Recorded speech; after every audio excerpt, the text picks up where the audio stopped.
Shalom sahabat The Warriors, teman-teman The Three Musketeers yang selalu menantikan acara ini. Nah teman-teman, kita pernah nggak sih mengalami kemarahan yang nggak bisa diungkapkan, lalu kita punya emosi tinggi, agar kita pelampiasan kepada hal-hal yang kita bisa rusak gitu ya. Nah kita akan bahas hari ini, kita lihat bumper berikut, tapi jangan baper ya.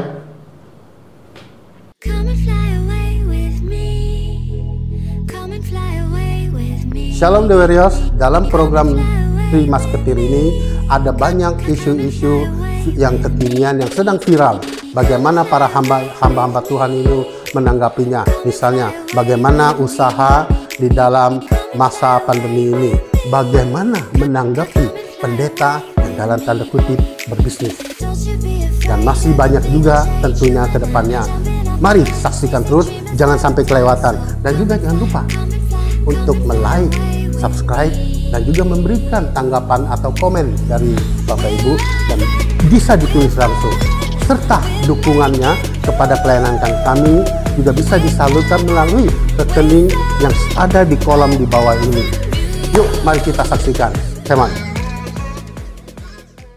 Pak Wi, Ya, kan tema tentang hari ini tentang mengatasi kemarahan. iya, Ya, memanage kemarahan nih. iya, Kalau bahasa kerennya anger management. iya. Lu pernah marah sih Pak Wi, yang lu pendem ya, terus sampai lu nggak bisa nahan diri, apa yang lu lakuin sih Pak Wi? Ya kalau saya begitu bisa tahan, saya tahan. Tapi sampai titik tertentu, tentu kita semua pernah merasakan ya. Sesabar-sabarnya kita, tentu ada saatnya kita meledak. Bahkan banyak yang bilang, Take, ini orang yang diem-diem nggak pernah marah, hati-hati loh. Dia kalau marah meledak, nah ini yang lebih berbahaya. Gitu. Maksudnya Pak Bimo tuh ekspresinya seperti apa? Mukul-mukul tembok? Iya, gue apa? gitu loh. Maksudnya gimana? Dulu gue udah berhenti bela diri, gue nggak bisa nahan emosi. Gue pada gue mukul orang, mukul tembok. Kalau nggak mukul tembok, mukul besi hadim, tung gitu kan. Tonjok tembok Pak. Betul, Maksudnya betul. kamu jahat, kamu jahat. Jadi sampai suatu waktu itu nyokap gue bilang gini, jangan mukul tembok. Apa? Temboknya nggak bakal hancur, besi nggak bakal hancur, tapi tangan lu retak pasti. Nah dari situ mulai gue memanage kemarahan gue nih. Sebelum gue bertobat ya, sungguh-sungguh ya. Nah kalau lu bagaimana sih Pak Wi? Kan lu mantan bela diri juga dong, gitu kan? Ekspresinya Apa yang lu lakuin untuk pelampiasan marah lu apa sih? istri.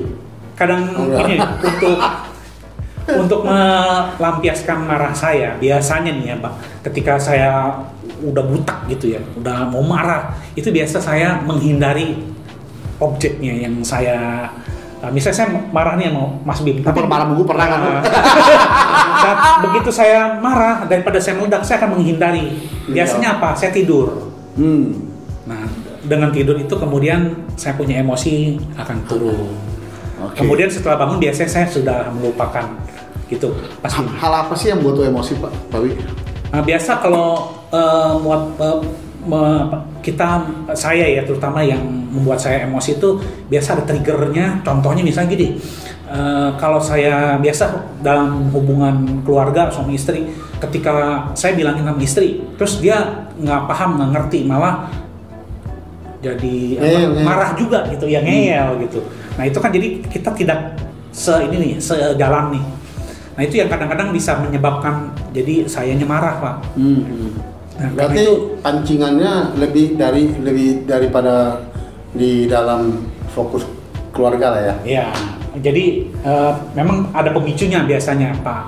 Nah nanti ini saya akan bahas Pak. Oke. Bagaimana kalau saya bahas Pak? Oh iya bos. Oke. Kisah cerita lagi nih. Nah saya cerita lagi ya. Untuk pemirsa saya akan bawakan supaya tidak terlalu membosankan ya. Kita ada variasi acara. Oke. Nah marah itu apa? Nah kalau menurut Kamus Besar Bahasa Indonesia, marah itu kayak perasaan. Coba kita lihat ya. Perasaan sangat tidak senang. Contohnya karena dihina, perlakuan tidak sepantasnya. Nah, terus kemudian juga karena berang itu atau gusar. Nah, itu yang menurut KBBI. Nah, di dalam Alkitab ada nats. Nah, saya coba ambil nats ya.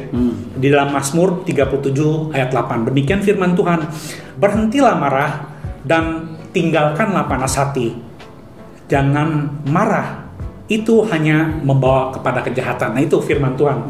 Jadi ternyata tuh marah ini merupakan pemicu juga untuk berbuat jahat.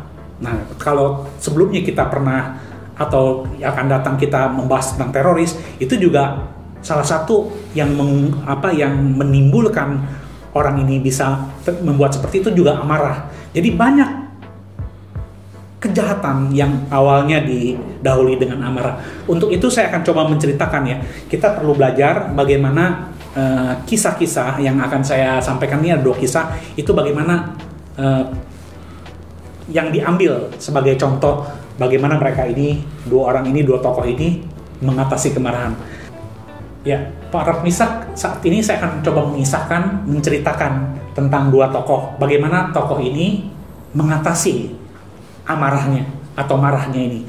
Yang pertama dari petenis Arthur Ashe mengatasi kemarahan, Pak. Pada turnamen tenis master tahun 1975 di Stockholm, Swedia, bintang tenis Arthur Ashe itu bertanding dengan Natasha kelahiran Rumania. Nah, yang dijuluki Nasty Natasha ini. Nah, kenapa dia dijuluki Nasty? Karena seringkali kelakuannya ya yang nasty ini, yang kotor lah istilahnya, apa dari mulutnya keluar sesuatu. Nah, kita perhatikan si Natasha ini dalam kondisi terburuknya, ya mungkin kondisinya, perilakunya gitu ya, mengulur waktu, mengutuk, mengejek, dan bertindak seperti orang gila yang dicatat. Nah, menghadapi seperti ini tentu kita bisa terpancing emosinya. Mungkin juga termasuk dengan petenis Arthur Ashe ini. Tapi bagaimana dia mengatasi ini? Padahal ini pertandingan loh, Pak. Nah, dicatat ini bagaimana si Arthur Ashe, dia kemudian meletakkan raketnya dan berjalan keluar lapangan. Terus dia berkata begini kepada wasit, "Aku sudah muak. Aku berada pada titik di mana aku takut akan kehilangan kendali dirinya." Jadi dia takutnya, dia marah, Pak. Nah, dia akhirnya mengundurkan, "Oke, kalau lu seperti ini, mungkin lu mau menang dengan perilaku seperti itu, tapi apa yang kamu lakukan bisa mempengaruhi saya." Terus kemudian wasit bilang gini, "Tapi Arthur, kamu akan membatalkan pertandingan." Artinya otomatis dia akan kalah dong, Pak. Kata Arthur Ashe, "Saya tidak peduli." Apa kata Arthur Ashe kemudian? "Saya lebih suka kehilangan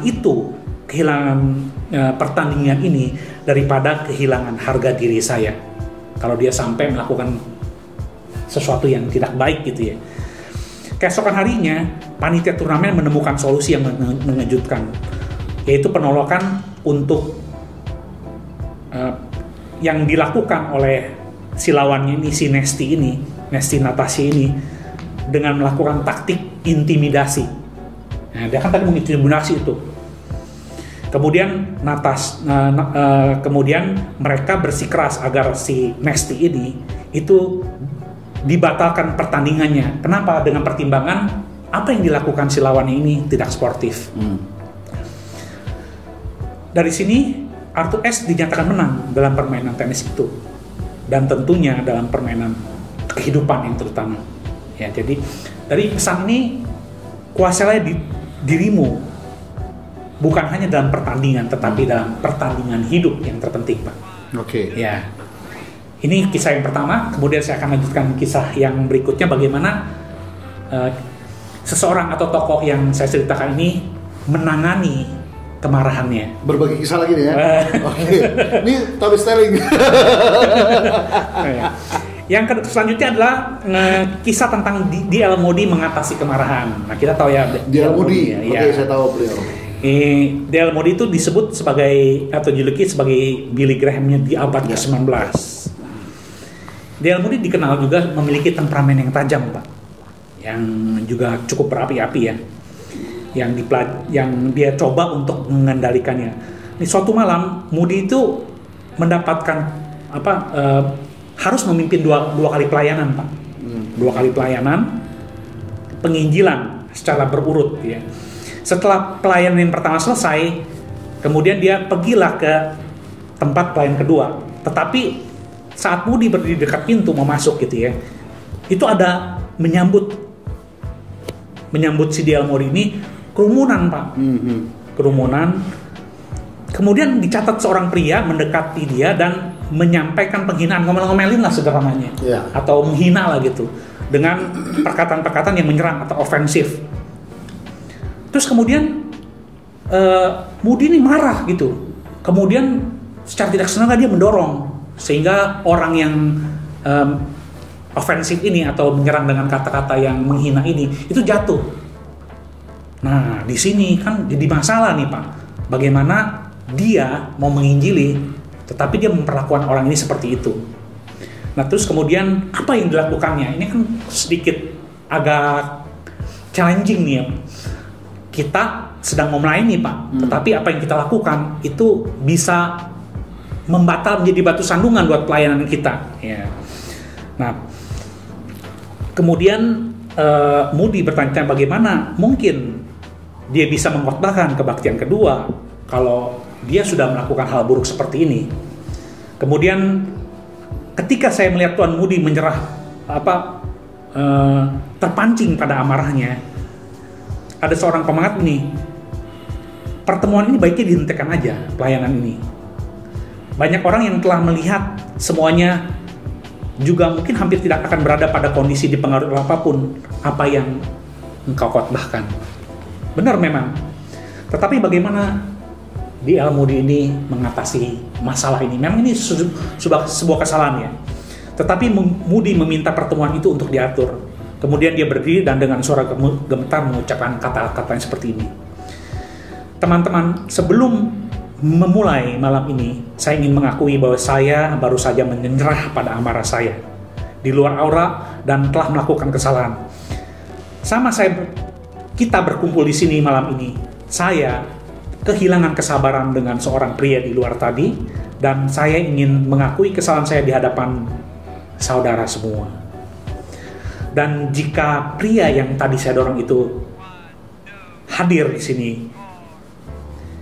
yang tadi mencoba untuk menyampaikan kata-kata yang menyerang, saya mohon pengampunannya, dan juga bukan pengampunannya dari saudara pria ini, juga dari Tuhan. Mari kita berdoa. Dia mengajak hadirin di tempat itu berdoa, Pak. Kemudian alih-alih kehilangan alasan atau membatalkan pertemuan itu, ternyata dengan pengakuannya ini atas kesalahan yang dia lakukan telah mendorong orang yang mengomel itu. Pertemuan itu justru sangat menyentuh karena kerendahan hati seorang D.L. Moody ini yang mau mengakui kesalahannya. Dan dicatat pertemuan itu sangat menyentuh malam itu. Bersama banyak orang, para penjemaat yang datang itu, mereka terkesan secara mendalam. Dan terlebih itu, berita Injil diberitakan. Jadi pesan dalam cerita yang saya sampaikan itu, jangan malu dan merasa terhina untuk mengakui dosamu seperti yang D.L. Moody lakukan. Gitu. Nah, ini bagaimana D.L. Moody itu bisa menangani amarahnya. Jadi menangani amarah juga salah satunya dengan apa seperti yang dilakukan D.L. Moody. Nah, gini, saat ini cerita yang kedua tadi sudah selesai, Pak. Jadi ini saya cerita ketiga abis ini. Nah, sekarang saya akan mengajukan pertanyaan untuk ini nggak fair bagi saya. Kayak dosen ngasih ngajaran terus ngasih ujian. Betul sekali dah untuk Mas Bimo dan Take. Dalam kehidupan sehari-hari ini, bagaimana tip Mas Bim dan Take untuk menguasai amarah? Tentu sebagai pelayan Tuhan tidak juga tidak ada hal-hal juga mungkin yang bisa memicu amarah ya. Nah, bagaimana tips Mas Bim dan Take menguasai amarah? Nah, mungkin mulai dengan Take dulu. Ya, Take dulu, saya dulu nih. Take dulu. Oh, Take dulu tua. Oke. Emosi dong ya. Ya, emosi. Marah. Gimana nih, Take? Kalau kita mempelajari firman Tuhan, itu kan memang ada buah-buah roh ya. Penguasaan diri. Ini salah satu amarah. Kadang tidak bisa dipungkiri bahwa kehidupan dunia sosial kita ini acap kali berbenturan dengan permasalahan di luar yang secara tidak sengaja memancing, memicu emosi kita, baik di dalam rumah tangga maupun di luar. Nah ini kalau kita tidak berorientasi kepada Kristus, itu mungkin akan dengan mudahnya meledak emosi itu, amarah itu. Tapi kembali kepada kita sebagai sosok Kristus, pengikut Kristus, apalagi sekarang dalam tanda kutip kita ada hamba Tuhan. Saya sering mengingatkan diri saya seorang, you harus ingat bahwa you itu sekarang seorang pendeta, ya kan, seorang hamba Tuhan. You dilihat banyak orang, gitu kan. Public figure ibarat kata, jadi jagalah sikap, jagalah karakter. Ini yang sering memicu. Ya kalau dulu belum bertobat Pak, ya tahu aja dah, ya kan. Termasuk geng. Kita tidak mungkin mengalah sama orang lain kan dulu. Tapi sekarang kita harus menahan. Ini salah satu perjalanan hidup karakter kita yang harus berseberangan. Jadi dulunya kita tuh ibaratnya kata sangar lah, galak lah, ini harus dibuang jadinya. Nah ini yang sering mengingat kita, memaintain bahwa saya harus mengingatkan diri kita, Kristus pun tidak marah gitu, ya kan? Dia disesa, dia dicaci maki, dia dihina, dia dipukul, dia tidak membalas dan tidak berbalik mengumpat. Dia dikatakan ibarat domba yang dibawa ke dalam pembantaian, mulutnya terkunci rapat. Dia tidak membalas. Nah inilah yang sering mengingatkan saya, supaya mengingatkan diri saya supaya saya menahan amarah itu. Nah bagaimana memaintainnya gitu? Sedangkan di dalam keluarga bagaimana gitu kan? Nah inilah di dalam keluarga biasanya pemicu di dalam keluarga konflik pemantik api emosi itu ada di dalam keluarga biasanya paling sering, ya kan? Apalagi kita mempunyai istri anak, apalagi misalnya anaknya begini gitu kan. Nah ini yang harus kita kita ingat bahwa kita harus memaintain emosi kita ini. Ingat, jangan katakan bahwa kita sudah bertobat dan sudah menjadi hamba Tuhan sungguh-sungguh, menjadi Kristus, pengikut Kristus setia, tapi penguasaan diri kita tidak terurus, tidak nyata gitu. Nah yang mengalami siapa? Impactnya itu siapa yang mengalami itu kan? Pasti istri dan anak, ya kan? Bapaknya sekali emosi marah, pasti istri dan anak. Nah, inilah yang sering harus kita. Disitulah sebetulnya emosi kita itu bisa kita latih gitu. Itu kadang bisa membuat kita marah, tapi karena kita tidak sering marah, juga tidak sering menegur seperti saya terhadap keluarga saya, terhadap si guys, si Adria sama Imelda, istri, saya tidak terlalu sering ngegas begitu, dan saya bukan tipikal orang yang suka ngegas, suka marah gitu. Karena saya lebih memilih diam gitu, memilih diam. Tapi mereka bisa melihat sosok kalau saya bermarah, mereka juga diam. Karena memang saya tidak meluapkan emosi, gampang gitu, meluapkan emosi itu marah. Apalagi main tangan ya Pak. Itu lebih jauh lagi, nggak bisa gitu loh. Jadi dari situlah saya melatih diri saya tidak. Akhirnya mereka mengerti bahwa papinya ini tidak suka marah gitu. Tapi kalau papinya marah, mereka udah tahu. Ada warning tertentu gitu. Dan itu tidak terjadi sering, karena saya memang tidak suka. Saya lebih suka ketawa tertiwi dibanding bercandaria. Iya, kalau kemarahan kalau sudah dibuat, sudah timbul api kemarahan itu suasananya tidak enak, Pak. Ya kan? Jujurlah, kita punya istri, misalnya kita setak sama istri satu kali aja, itu hari benar-benar sangat sulit dilalui, ya kan? Sampai pada malam hari kita sudah berbaringan bersama dengan istri di samping ranjang itu hari yang sangat sulit dilalui gitu kan? Iya, dan kita harus balik-balikan ya Pak. Biasanya supaya kita tuh kagak enak gitu ya. Pantat-pantatan kan gitu kan? Nah memang itu nggak bisa dipungkiri Pak. Makanya saya tidak mau, saya cenderung menghindari hal seperti itu. Makanya saya bilang kepada istri pun, saya kalau marah dan emosi terhadap kamu, saya tidak akan lama-lama disimpan dalam hati. Dan saya akan menegur dulu gitu. Artinya saya memang tidak marah dengan menyimpan sampai lama, sampai matahari terbenam gitu, tidak. Saya akan menegur, tapi cenderung memang wanita yang lebih lama menyimpan, dia belum tentu bisa memaafkan gitu.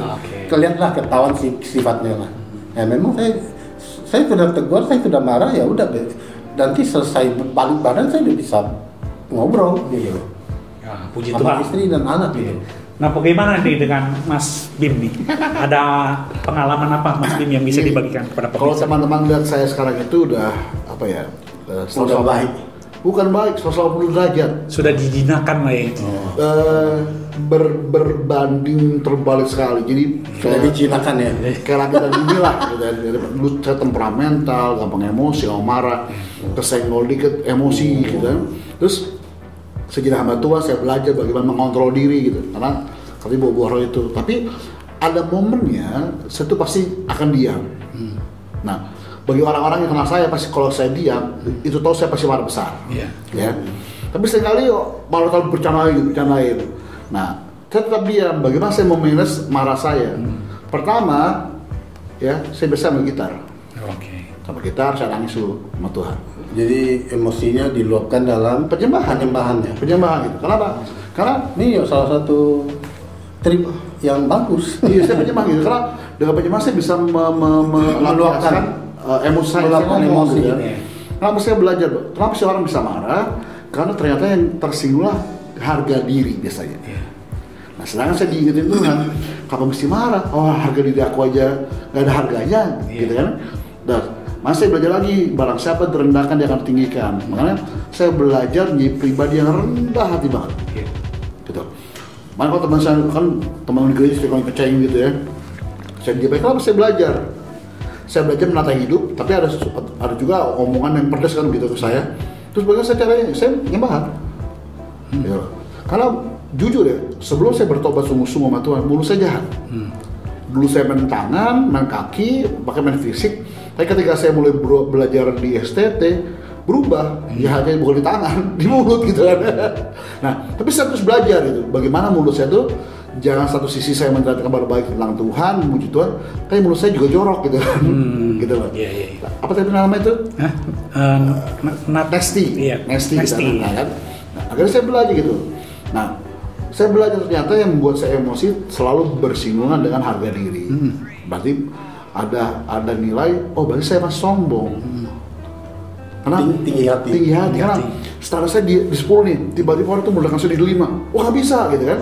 Nah, saya belajar nih, saya menekan ego saya turun ke bawah sampai ya udah saya belajar lu mau apa pun santai aja. Iya. Gitu kan? Sudah bisa menerima ya. Menerima. Yang kedua, bagaimana cara saya bisa manage amarah saya? Saya pasti ketawa. Saya ketawa. Kenapa? Karena saya baca beberapa literatur bahwa orang-orang yang nggak bisa dihinggapi amarah adalah orang-orang yang sering tertawa. Akhirnya saya tarik itu bahasa itu, lalu saya pelajari ini. Kenapa banyak orang terjerat dengan teroris? Kan amarah tadi bilang kan? Iya. Ternyata orang-orang itu sulit untuk tertawa. Nah, masa saya ketawa kenapa? Karena saya cuma membuang emosi buruk saya tadi ke hal yang positif. Iya. Tapi jangan tertawa sendirian ya, Pak Wi. Jadi begini, Pak Wi, tertawa harus punya alasan pertama. Iya. Ya. Yang pertama, kalau teman-teman tertawa harus punya alasan, jangan tertawa sendirian. Iya. Yang kedua, tertawa harus punya teman. Ya. Kalau enggak, nanti ketemu sama Rain, sama Billy, sama Wawa gitu. Ya, Ketawa juga tidak boleh di bawah pohon Pak ya malam-malam. nggak boleh, tapi malam Jumat. Jadi saya mengelola diri saya seperti itu. Iya. Ya, kenapa saya belajar dari Mazmur juga. Saya yakin Mazmur 62 itu ditulis oleh Daud itu membawa kecapinya itu dalam keadaan marah. Kenapa? Karena dia punya anak Absalom tadi membuat si Daud menjadi target operasi Absalom. Dikejar-kejar kan? Yeah. Dia cuma hanya dekat Allah saja aku tenang daripada keselamatanku ya. Yeah. Dia membuang emosi negatif tadi, dia cari Tuhan. Itu yang saya lakukan hari ini. Oke.